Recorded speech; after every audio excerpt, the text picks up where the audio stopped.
welcome. Hi, good evening, everybody. Thanks for having me again. I'm Angela Holmes. I work for the school district. Bye, ladies.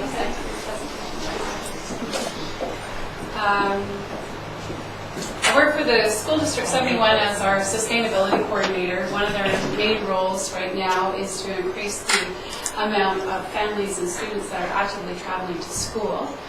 With me tonight I brought Lauren Land. She's a parent at a Colrog Road and also a massive champion of active transportation.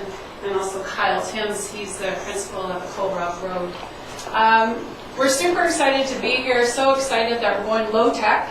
So you don't have to worry. It doesn't work anyway. Yeah, we're keeping it simple because what we have is a lot of passion and a lot of commitment. And this project has been going on since 2013, where the town of Comox partnered up with the school district, as well as our principals and our parents and our students, Island Health and the other municipalities and CBRD, to launch into the nationally proven school travel planning process. So to support our development variance permit application, which is a report that you'll be reviewing this evening, for the Colrog Road Bike Shelter, we were offered an opportunity to come as a delegation this evening and give you a bit of a background. So in 2013, the families of the Colrog Road were surveyed. The results from that survey showed that 57% of families to a Colrog Road are being driven in single-family cars to school. 32% of families who drive their kids to school live within 1.6 kilometers of a Colrog Road. So when you're thinking about that as far as a measurement, it usually takes a person between 10 and 15 minutes to walk 1 kilometer. 1.6 kilometers is the socially acceptable walking distance for most Canadians. Other countries, like Norway, is 3 kilometers. So why are these families here in the Comox Valley, particularly at a Colrog Road, taking their car? Really what we found is the single biggest reason is that we're this culture of convenience. We value efficiency. The survey results across the 7 elementary schools I've worked with so far now are coming up with that the main reason parents are driving is that they're on their way somewhere else, it's convenient, or in their view, they live too far from school. So what we would encourage them to do is, sorry, I'm mixing my words. For a family, what would encourage them to actively travel to school? So what would encourage them to get out of the car and make the effort to walk or bike or scooter? And so the single biggest reason that they're coming up with is that they really, really are, sorry, now I'm really missing it. This is where I'm wishing I had this screen. Is that they're looking for safe routes to school. They'd rather that their kids not be alone and that they were interested in reduced traffic dangers. In the school travel planning process, we work towards that. And we work towards that together as stakeholders and bringing everybody to the table at our walkabout meetings and follow-up meetings after that. We create the best routes map, which we have created for Colrog Road. And what I'm finding now is I've also worked with Brooklyn and Valley View, and our best routes maps are overlapping each other. So we're really creating some connectivity between the schools and here in the community. We also help facilitate building in the sidewalks and respond to some parent concerns. The need for a bike shelter was actually highlighted in our survey back in 2013. And after we had this really wet winter, it really came up again. So what we did is we took that idea and we created this inspiring structure. And then the hopes is that that'll show how true it is that need is really there. I'm going to turn it over to Kyle, the principal of the Colrog Road. Thanks. So first of all, thanks for the work that's going to be happening in front of Rob Road School along Rob Avenue there. It's a great development that's going to make schools safer and more effective for parents to get kids there. But I'm actually here to talk about kids learning because we're in the business of learning, not just getting to school, but once you get there, you'll learn something. It's kind of the goal. So, you know, kids are going to learn better when they get to school in an active way. They're out there doing 60 minutes. We have to provide 30 minutes of daily physical activity for kids outside of recess, lunchtime, but 30 minutes isn't enough. We really need kids doing at least 60 minutes of physical activity a day. We hope that some of that is through biking to school. Right? So we're here to talk about this project which is happening, and the nice thing about this is it's happening in a very short term. I managed to come in, as Angela mentioned, just before the finish line. I moved into Rob Road School, so I get to get all the credit for the work. But we're hoping that it would have your support, not only in the development variance permit, but also waiving the fee for that permit. I know it's a $1,000 fee that the school district, I believe, has paid already. But as Lauren will talk about, most of the funding for this has come from the school, the kids, the families, the community. And it's a big part of the overall improvement of Rob Avenue and overall transportation. So, thank you for your time. And then you want to talk about the fundraising we've done? Great, so I'm Lauren Land, and thanks for having us here. Yeah, so I'm a parent at Rob Road, and I have been in the Valley 4 years, and at Rob Road for 4 years. So about 4 years ago, I noticed we need a bike shelter. And not necessarily was I thinking we need a bike shelter, but we need a place for our kids to lock up their bikes securely and safely. And so then we began our fundraising. And so 3 years later, we started just over 3 years ago with the 3 annual community bike swaps we've done, hosted at the school, and smaller various fundraising initiatives like bike raffles or walk and wheel-a-thons. We have now raised almost $15,000, which is not a small feat when you consider we're still fundraising for a billion other things at the school, as you can imagine.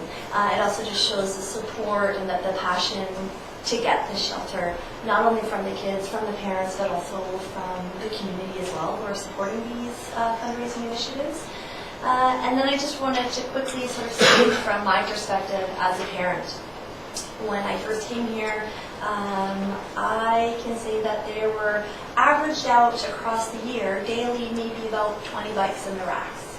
And then a year later, maybe close to 40.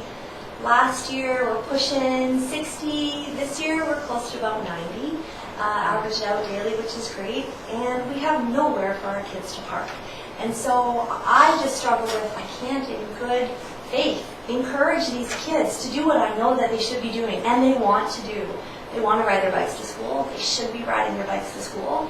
We have nowhere, looks like a bike graveyard at our school. And so we need to provide this bike shelter for them, not only so they have a safe, secure driveway to lock it up, but so we set an example. I really believe all the schools should have this for their kids. And so the shelter is beautiful, and I think it really just speaks to the commitment from our school, from our families, from the kids, and from the community, that we are really trying to support them in our push for active school travel.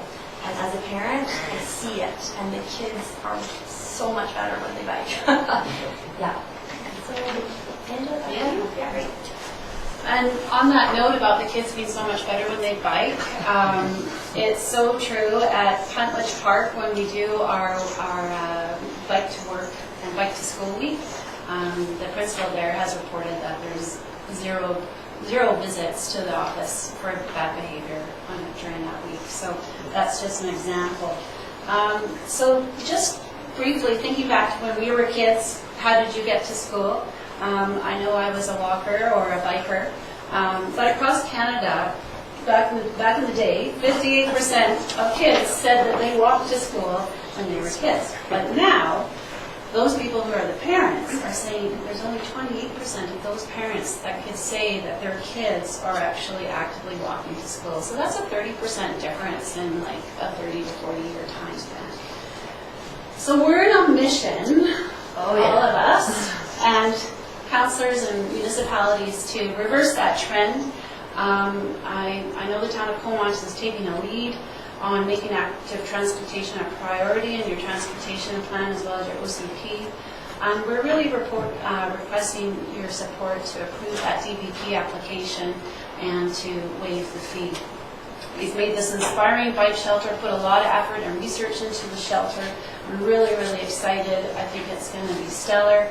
And my grand vision is to have that shelter at our elementary schools, raise the amount of people actively traveling up to 50%, and that's the bar that we are going to stand behind. So thank you for this opportunity to speak as a delegation to you, and thanks again for your continued support. Really appreciate it. We may have a question or two here, Councillor Grant. Yeah, you answered one of my questions on it. I've often wondered why so many kids are getting driven to school rather than riding. I graduated from Rob Road 1976. Oh, neat. 73 to 76. So, and we lived down by the hospital. We walked it wasn't even a thought that your parents would drive you. It was a given you were going to ride your bike or walk. So you kind of partially answered that. But my question is more to staff in that I noticed your letter on here is asking for us to waive the fees, but it's after we approve the DP. And I'm certainly going to support the DP and waiving of the fees, but procedurally, how would we do that? Well, council cannot waive the fee. Okay. You have the ability to refund. Okay. So at that point, it doesn't matter procedurally if it's done Okay. before. So we can, when we do it, we can approve it and refund the fee at the same time? Council yes. Fair enough. Okay, thanks. Yeah. We have one vote. Councillor, Yeah. Well, on the way to work this morning, as I was riding my bike, I waved over to Mayor Ives as he was riding his bike at just after 7. So, yeah, like Councillor Grant, I do think this is a good initiative. The structure that you're looking at, there's one on Anderton and Cook. I think a guy has a carport just like that. Similar. Yeah, similar. Yeah, very Yeah, similar. and it looks very nice, modern. I think it would look nice at your school Yeah. and that. So, It is a bit different, but Yeah. it's, the routine is very similar. same sort of thing. Yeah. Okay, yeah. Very good. Yeah. Sounds good. Great. all right. I thought you were saluting me there. Well, it was, but it was different.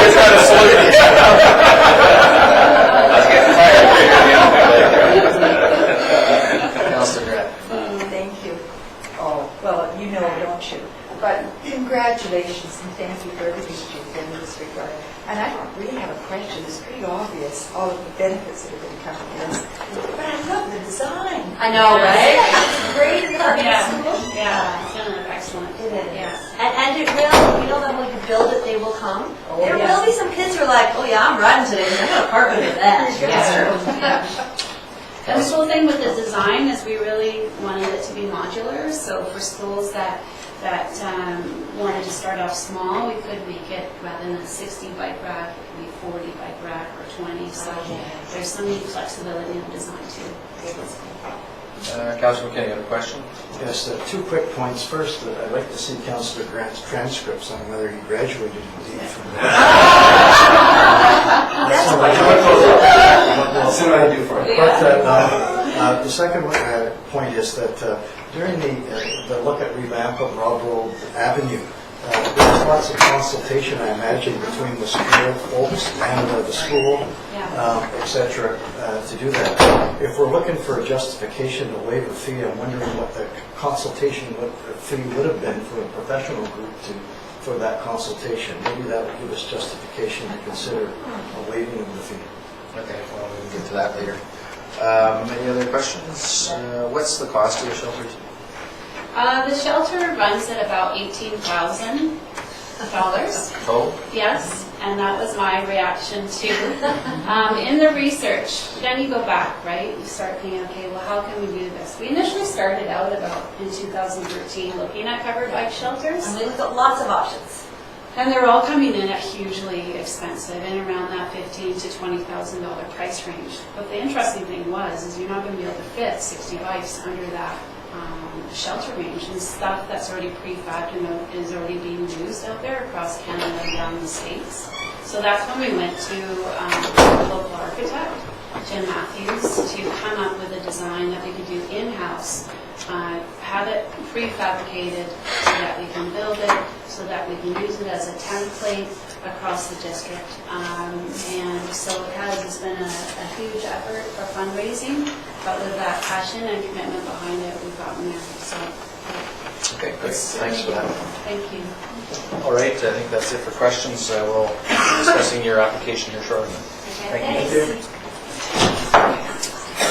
All right, so that deals with delegations. So the next item is for approval, the council meeting minutes of April 6th. Second. For approval, all in favor? Motion's carried. Committee of the whole meeting minutes for approval or receipt? Move approval, whatever you like. Receipt. Second. Thank you. Receipt, all those in I favor? just had one quick one, is that I'm not shown as not being there, I'm not shown as being there, I'm not shown as not being there. Yeah, we should have you marked as absent. Yes. Put it on your report card. Thank you, Kevin.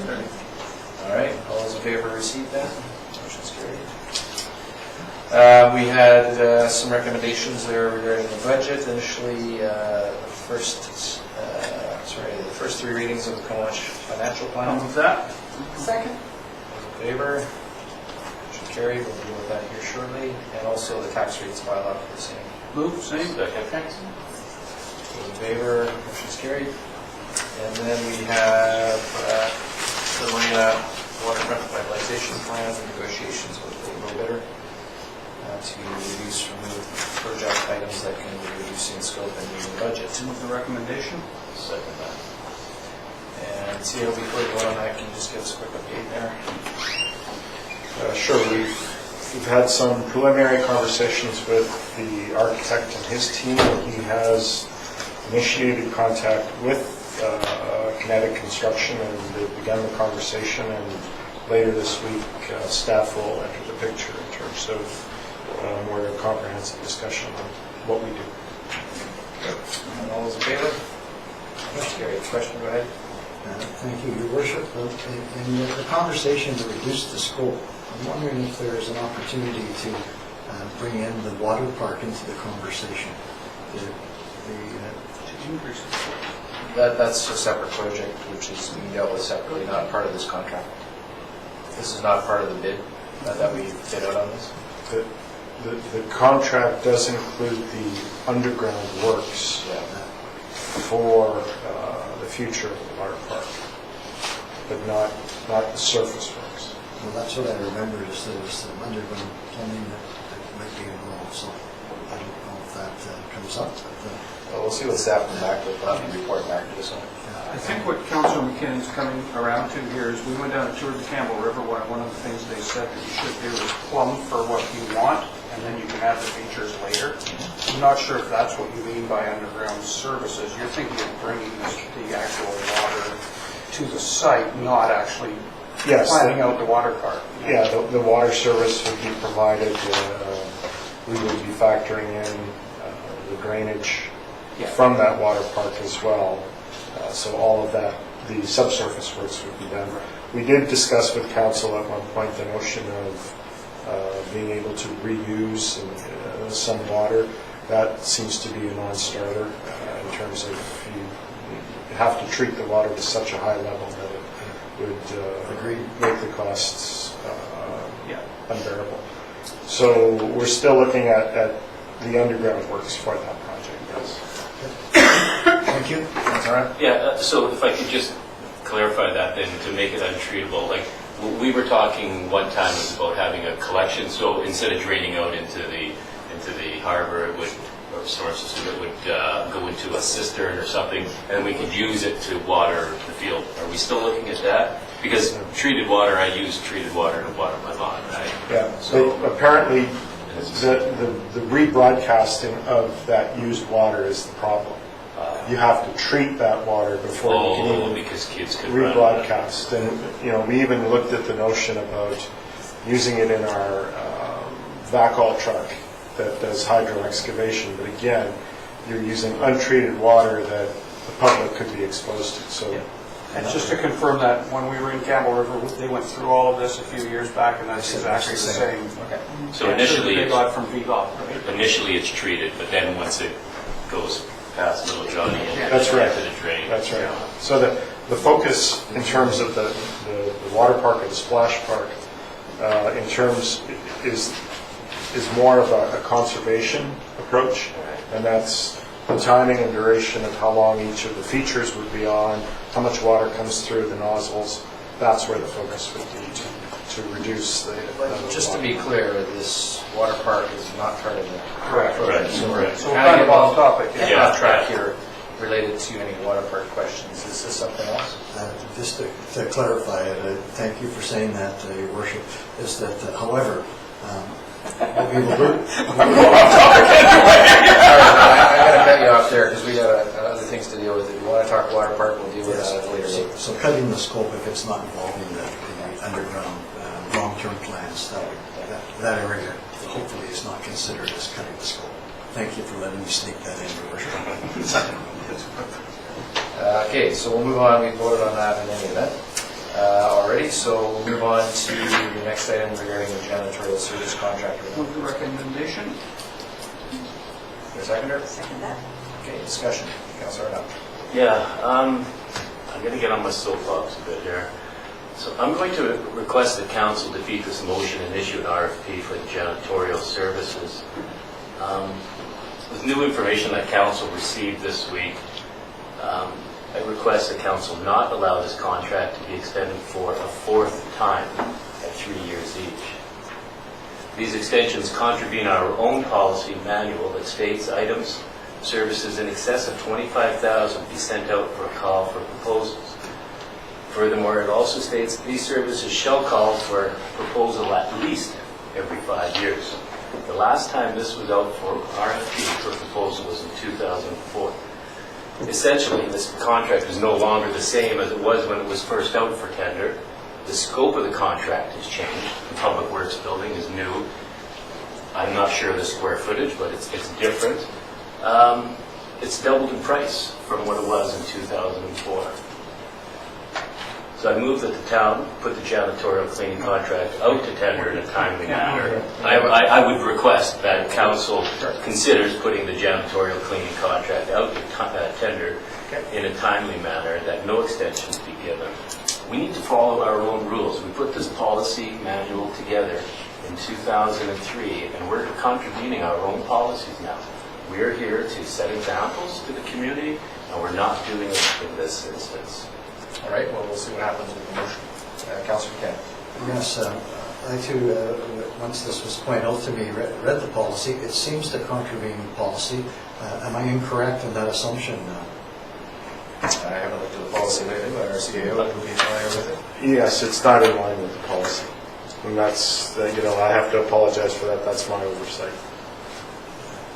That being said, council did pass resolutions to grant the extensions, so regardless of that, what has been done has been done. I guess going forward is what we're talking about.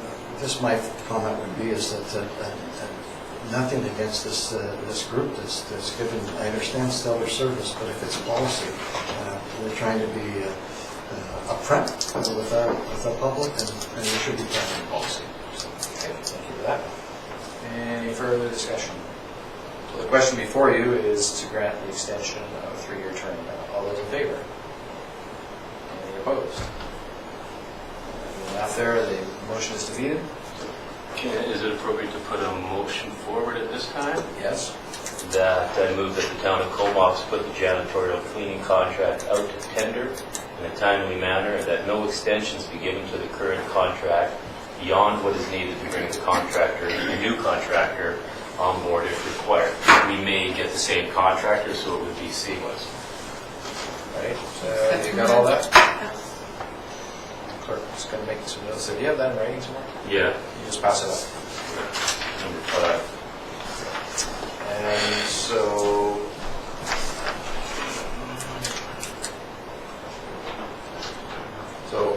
just to clarify, I'm happy for some friendly. what you're saying in terms of that part that's written in is you're talking about obviously time process for an RFP. The cleaners presumably carry on a month-to-month basis until such time as Correct. something else happens. Yes. So you're saying that, so we still need them to do the service? Yeah, Okay. I wouldn't like to see us give them an extension for another year just because of timeline. No, So I think probably the contract is maybe the end of March. Does it refer to once a month? Yeah, that's what we've done with the contractor in the past. Right. And, assuming this motion passes, we're looking at probably 2 to 3 months Okay. to go through the RFP and maybe a bit more time after that to get a new contractor up and running. If that happens. Okay, fair enough. Okay, so that's been moved and seconded, I believe. Is anyone unclear on the motion as presented? So reviews received wording yours. Well, yeah, has everyone got it, or does Right at the end, number 5. Clerk, do you want to read that out? Pass it back. I had a copy. I didn't think it was going around the table. But, That the town of Comox put the janitorial cleaning contract out to tender in a timely manner, and that no extension be given to the current contract beyond what is needed to bring on coverage if required. Yeah, that was the last minute squiggling there. Sorry, So. yes. okay. All right, so let's move to second. Any further discussions? Seeing none, all those in favor? All those opposed? Motion's carried. Back to you, staff.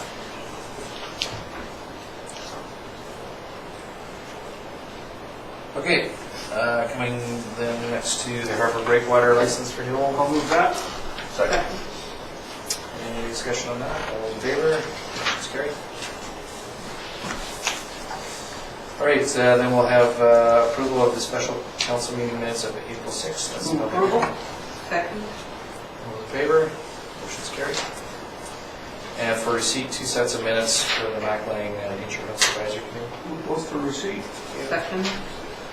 All those in favor? Motion's carried. Moving on to manager report for receipts. Move receipt. All those in favor? Motion's carried. Let's see if I can find it here. I don't think there's anything really to update there, other than what we've already talked about. So let's move on. No special reports, bylaws. We do have for adoption the planning procedures amendment bylaw 1828. Move adoption. Second. On adoption, all those in favor? Motion's carried.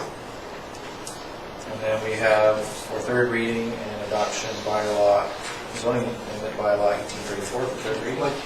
Third reading. Second. All those in favor? Move adoption. Move adoption. Seconder for adoption? Second. All those in favor? Motion's carried. And as we touched on briefly with the committee of the whole minutes, the financial plan bylaw for first, second, and third reading. Move.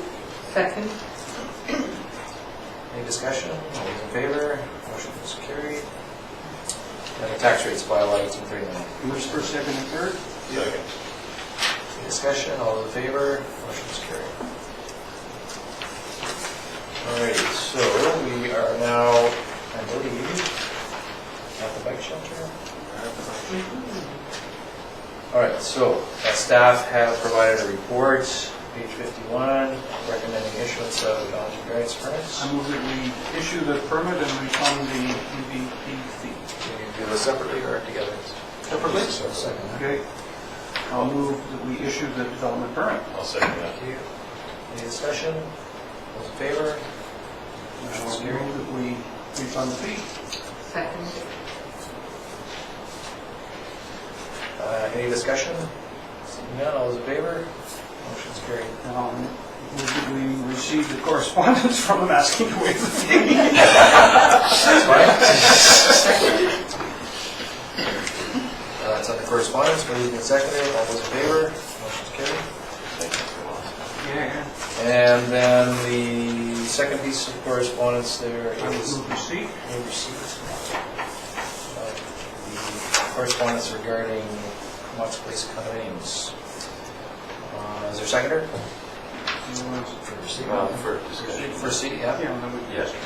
Receipt then, all those in favor? Motion's carried. Discussion. Councilor Arthur. Yeah, I would like to see us have staff go back and take a look at that curve. I went and looked at it yesterday. I see the challenges that they're experiencing when the residents are making a right-hand turn going west. Bring them out into the eastbound lane I think a little too close for comfort. And at the time when the redesign of that area was being built, they were assured by Public Works that they would indeed have a lower curve there. Right now they have that 7-inch curve, so I'd like to see us go back and work with those folks. Okay, so you're talking, we're referring to staff for what? For action, for report? What, I would say for action, because the Public Works is, from what I know, they are aware of the concern, and that it was supposed to be fixed, and it just, I understand, it just kind of, things got busy, so maybe we can have them go there and take a look at it. Well, the information that was conveyed in my letter was not quite that way, but let's see, it was speak to. Yeah, I believe that when the initial conversations were held between the strata and staff, we said that we would ensure that it's built correctly. It is, I recognize, a change from what they had before, but the only, if council directs us to go back, we will have to rip up some of that curb and make the area wider. But at this time, given the reviews done by our engineering staff, as well as staff that have even tried to maneuver out with their vehicles, we don't see an issue right now. But unless council directs us to do something, I can tell you that we'll go back, we'll look at it, but it's unlikely we'll do it without council telling us to do something. Okay. Grant? Grant. No, well, I went and drove out in and out of there a couple of times the other day, 2-3 times actually, and I wasn't having the great issue that everybody else seems to be having. I don't know why, but I didn't see it as a big issue. But my question was, what is involved in lowering the curve, and what kind of cost would we be looking at? I mean, is this an engineering feat, or is it a relatively simple thing? Well, it's jackhammering out some concrete, probably a panel or two of sidewalk, and getting the curbing poured, which is usually done by a contractor. So I'm going to estimate anywhere between $500 to $1,000. Councilor McKenna. Yes, I too had a goal driving a right-handed vehicle up there, but I'm not an expert. I'm wondering if when this project was completed, was it built to an expected standard? Yes. Is there an expected standard? And if it was, are we opening up a Pandora's box for others to complain about difficulties of coming in and out to places if there's no standard, or if it's already built to standard, I should say. And I think you get my point. Yeah, and the engineer confirmed that it's built to standard, and it's definitely a change to what they had before. But is it wrong? From our perspective, no. Is it different? Absolutely. I'm all for safety, and I found it difficult myself. However, again, I don't want to open up a Pandora's box if we get another 20 requests then from different places. So, Okay, fair enough. The only other thing I could suggest is if council wants to direct us, if the cost of doing any works is under a certain amount, because I'm a little bit uncomfortable giving you a number without actually talking to Public Works and Engineering. Now that's my estimate, but they'd be better prepared to give me a number. I mean, one option too is always to ask for a staff report. Well, the reason I asked the question was want to put you on the spot, maybe Yeah. guess, I actually wanted to know the number. or Yeah, a we reason can ask for a for staff that. report. So I'd be more comfortable just asking for a staff report Sure. and including the scope and the cost of the work. Councillor Grant, you've been very patient, sorry. No problem. I agree. I like the staff report because like Russ, I did walk down the driveway with Linda. And I guess maybe I drive differently than everybody else, but when I saw that 7-inch lip there and visualized myself driving a moving truck or some kind of big vehicle, I could see having a problem. If someone was coming in the same time as I was wanting to go out and I had to go over that lip, that wouldn't be very good. Well, I think when you look at that, I had a pretty critical eye when I came out, and the driveway as you're coming out is quite wide, and then it narrows down as you come out, and then there's a retaining wall right on the corner, which are all on their property, nothing to do with us. And it seems to me that if that were widened and that retaining wall was even rounded off, removed, that it would probably fix a big piece of this problem too. So just, it's not all because we put the curb in. There's a bit of it's funny, it comes like this and then it kind of narrows in. And I don't know, I just, when I was doing it, I thought, well, if that was wider, that would make a big difference. It's pretty obvious that what the town has done is maintain the same 20-foot width.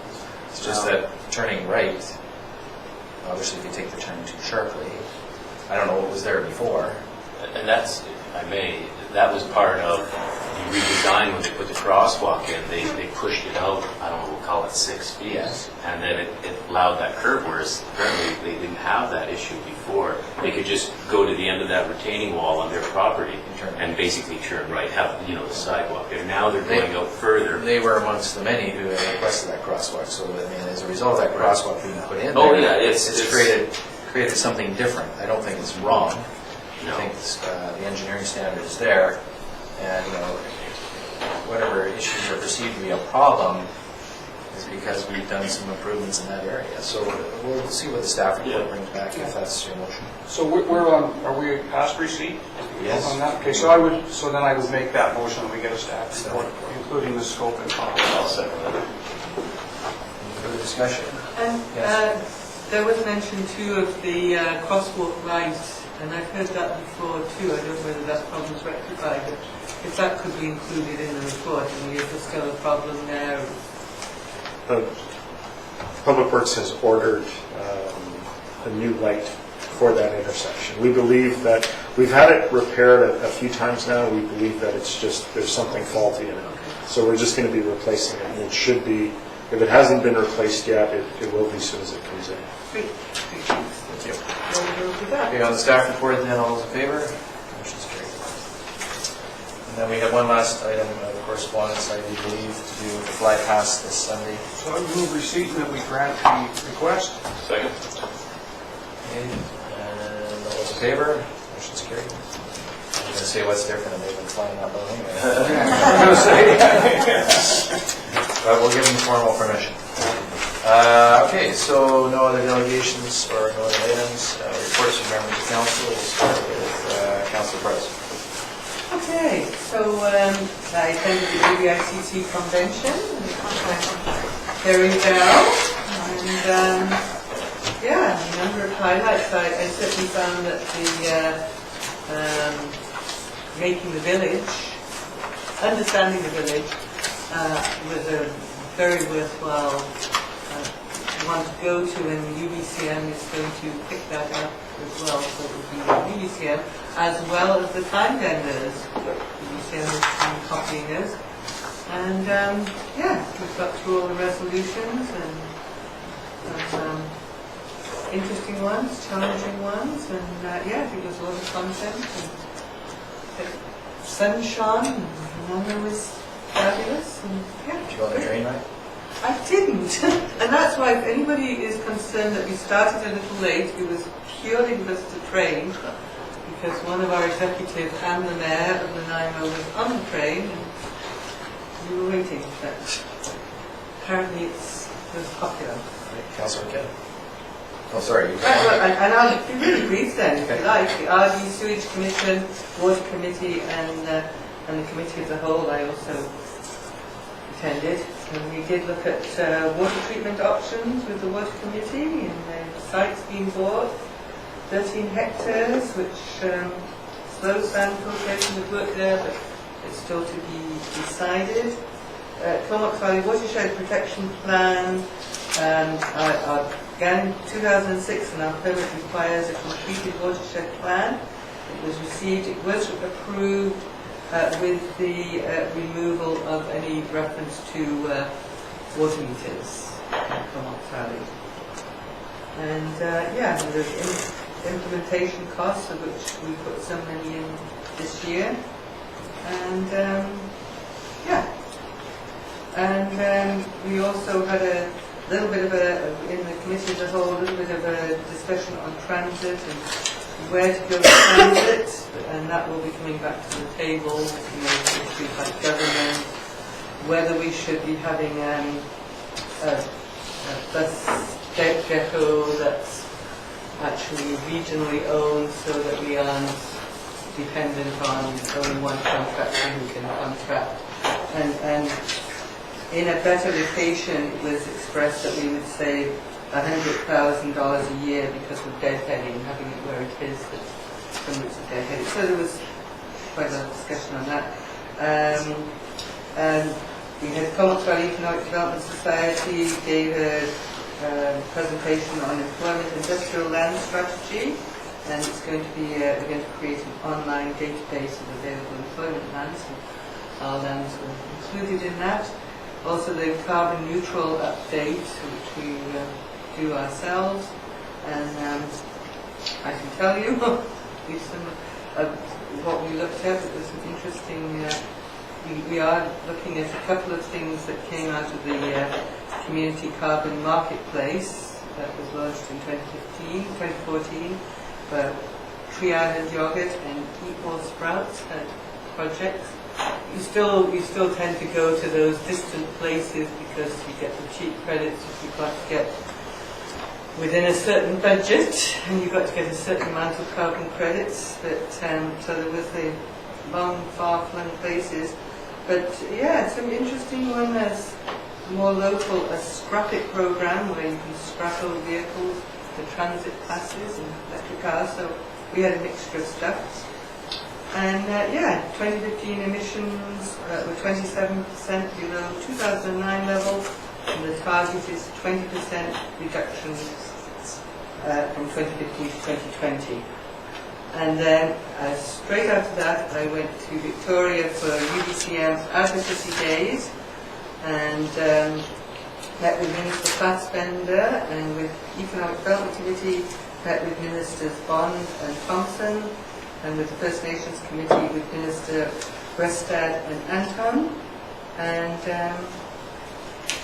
I met with a constituent the other day about his rezoning application, and we had a meeting at the regional district about Beach Street pump station with representation from the Beach Street group. And I sent an email about Anzac Days, and just to promote Luis Bartholomew asked me to make sure everyone was well invited, Sunday at 12:30 to celebrate. And that's my report. All right, thanks, Councilor Finn. Yes, also attended the Vancouver Island Coastal Communities Municipal Convention in Nanaimo. Besides the speeches and resolutions, some of the highlights were the reconciliation workshop was extremely moving, and Oh yes, you were there. very extremely moving. I attended a workshop that highlighted the municipal youth advisory councils in both Nanaimo and Duncan, and I'll be asking permission of council to further explore this concept and can offer a costing example from the city of Nanaimo, who budgets $3,000 a year for this initiative. Also heard an asset management presentation whose speaker focused on the same that I believe would heed all councils well. She said, planning should be based on evidence-based decision-making, not decision-based evidence-making. I thought that was well said.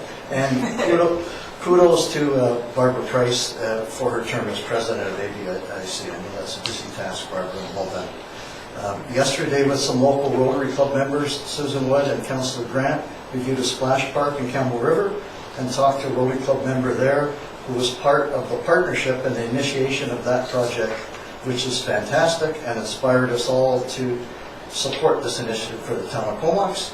Attended the Homeless Coalition monthly meeting as the town of Comox rep, and monthly BIA meeting yesterday. Lots of good news regarding new businesses and very high realty sales here in Comox. And finally, for Council and Mayor Ives from the AVICC convention, I have some emblems for you to consider wearing from the Moose Hide campaign. The Moose Hide campaign is a grassroots movement of Aboriginal and non-Aboriginal men who are standing up against violence towards women and children. Wearing these moose hide signifies your commitment to honor, respect, and protect the women and children in your life, and work together with other men to end violence against women and children. So I've got copies or emblems for all of you, whether you're a man or a woman. I think it's, I feel comfortable passing that on. So please. That's the moose hide? Yeah. The moose hide? Is that one for Barbara? Is that, which side do you wear that on? The other one is the Purple Ribbon campaign, so it's the same Yes. campaign. And that concludes my report. Thanks. Councilor Grant. Thanks. I too attended AVICC, and it was excellent. I felt this time really well spent. It was a great education from many, many perspectives. And also, I might announce that Barbara Price, our Director Price, did such a great job last year as president that she's a newly elected president this year. Yes, I won't spend any more time on that right now. Solid waste management. Our last meeting was a very good one. There were 3 presentations made, and each one presented a different solution for our waste to energy. It was very, very informative. Thoroughly enjoyed it. What some of the little campaigns that one presented was Love Food and Hate Waste. They were presenting a campaign to reduce the amount of organics and garbage, so that was their campaign. And another one that, of course, hit home was the best method for reducing our garbage diversion starts at the source at home. Another issue on our solid waste was one regarding organics. A vote was taken. 4 directors felt that the regional composting facility should continue in the Comox Valley, and the others voted in favor of submitting a grant application for construction in Campbell River under the New Building Canada Fund. Also, the voting model was discussed and voted upon. A motion that the resolutions relating to administration of the service, following a one-person, one-vote model, the motion was defeated and our status quo will remain. The hospital board, you probably have noticed in the paper, parking has been an issue for both hospitals. At AVICC, we voted in favor of paid parking at both facilities. And then there's the seniors, who are preparing to celebrate their 40th anniversary on June the 25th. Great. And just to clarify that, AVICC about the parking, didn't vote in favor of parking, paid parking. They just moved a resolution to object to it, and that was defeated. Oh, pardon me. So it's an operational issue at the new hospitals, and they're proceeding on the basis that there will be paid parking. This was a resolution of, I think, the Strathcona Regional District. Yes. Bring that forward, but it was defeated. Okay. Thank you. My turn. Well, I also went to AVICC, and I, among other things, toured their water plant, which has just opened in Nanaimo. And it was $71 million. It's on about 8 acres out there, and they're fortunate in that they were able to put in one of the more expensive types of water plant because it's gravity fed. They said it's one of the few in anywhere that you actually can gravity feed all the water, so they kind of got lucky on that. It's also $1.3 million annually in operating costs. So these are significantly and very expensive plants to have, so you want to make sure that you need one before you put one in. Very impressive plant. Frankly, I didn't think water tasted very good when it came out the other end, but that's what happens with these things, I guess. I also went to the discussion on asset management, and proud to say that I think we're miles ahead of most communities on asset management, and the fact that we're actually doing it, where other communities are still at the infancy stage. And the lady is that spoke, I forget her name off the top of my head, but she was the mayor of Golden, and they got onto this. And they sent out a survey. 70% of the people underestimated the cost of a block of sidewalk by 50%. And it was even bigger when you asked them what a kilometer of road was. So, people come and say, well, just do this and just do that and just fix this, but they don't actually, they're not even close on the cost. So that was another thing. At the RD Plymouth Land Strategy I wrote down, that was a very impressive document, and I wanted to try and really make sure that that doesn't just become something that sits on a shelf. I think it can be a really important document as we go along. It's really unfortunate that Cumberland is pulled out of the economic development service with this piece because they have a lot of the industrial lands in Cumberland, and so it's going to play a big part in this, so I'm not really 100% sure how that's all going to work, but they'll probably get the benefit without paying, which is kind of a bugbear of mine, but that's the way it is. I also attended the Sewer and the Water Committee, and I went down with Hugh yesterday to Campbell River, and we had a little tour of the water park, and that was quite insightful, where they, it came out that you could actually plumb the features and put them in later, which might actually really help out with a funding thing. If people could, it seemed to me in rough figures where features cost anywhere from about $5,000 to $40,000. So you could actually have a lot of these things plumbed and then get groups to add them later if you wanted to. So that might help us in getting started a little sooner. So that's that. And the activation as well. Well, It cuts yeah. down significantly. Yeah, they have some really good water conservation measures in there where you could only have so many features on at the same time, and then it runs through. So if you hit the button on this one, it might wait till the other ones go, and it all goes by hitting a button, so it's off most of the time. So yeah, so there was a lot of good information we got out of that. So it's good. All right, Councilor Arnold. Well, I know with this great weather, I'd be running through the water part. But I attended last week the Salvation Army annual volunteer appreciation banquet, and I was actually quite taken aback. It was a very good event, and it highlighted all the great things that the Salvation Army does. Mayor Jangula from Courtenay and Mayor Baird from Cumberland were there. They discussed about community council, and Courtenay and Cumberland are on that. They discussed perhaps if I wanted to be interested in going on there, and I tentatively said I would. I'll bring back more information to council and see if we need to do any kind of resolution to have me appointed to that, or if I just go and sit on it. But it's a couple times a year, and it's just to see what they're doing in the community and if there's anything they would need from us. I'm not really 100% sure. Okay. So I'll bring it back. Super. Councilor Swift. Okay, I'll try to be quick. I attended the Sewer Commission meeting, and of interest is the exploration of a different route to connect the line from Quadro, which originally was going to go parallel to the current existing route under the bay, but now they're thinking more to put in along Douce-Vite. And I know there was an article in the newspaper, but once this is determined and if it goes ahead, it's going to go ahead soon, like June. So if you see some digging, that's what it is. I attended the hospital board meeting and the solid waste meeting for a day and a half in Campbell River. And as previously mentioned, there was a focus on solid waste workshops, and we had several interesting presentations, one from Metro Vancouver, one from the Fraser Valley Regional District, and one from MNBC. I did ask Alan about Comox's participation in the program, and I believe we're the only community on the island that's not part of that program. He did acknowledge that our mayor was doing a fabulous job as our advocates, and he did indicate that there was going to be an end date to this, but it was going to be the end of 2017. You probably know more about that. That's the first I've heard of that. But anyway, so there we go. The presentation for Vancouver was interesting, as they're great advocates of the waste energy, but even they are having some challenges with feedstock as more materials are being recycled. So they have stopped their procurement process at the moment, and they're just kind of seeing where it goes. And lastly, there was great support for the New Build Canada Fund application for a regional organics facility to be established in Campbell River.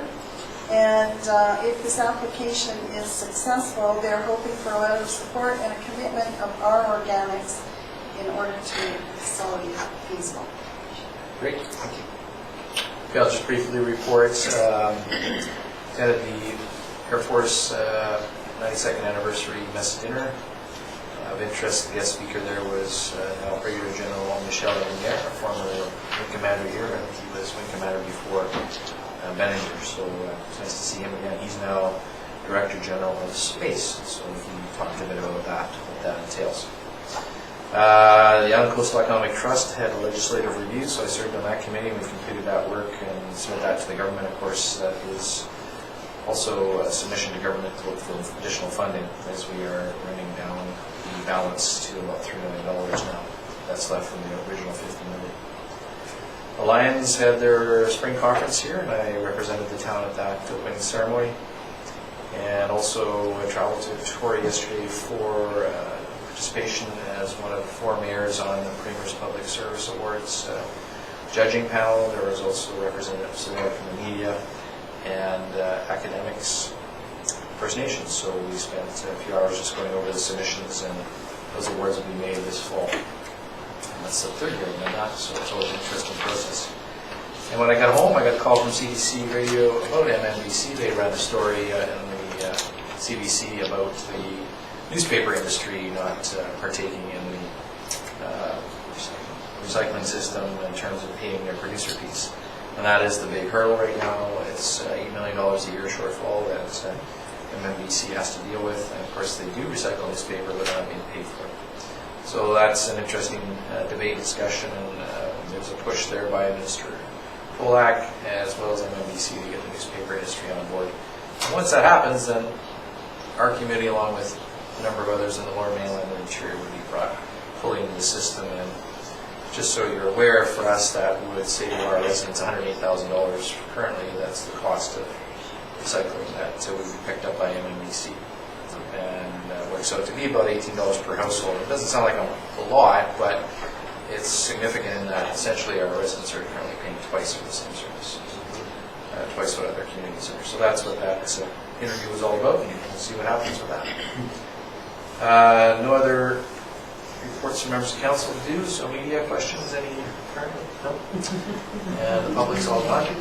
Wore them to tears. With our reports. No in-camera meeting, so a motion to adjourn. All in favor? Meeting adjourned. No, I don't. I just don't want you leaving yours on mine. Well, they say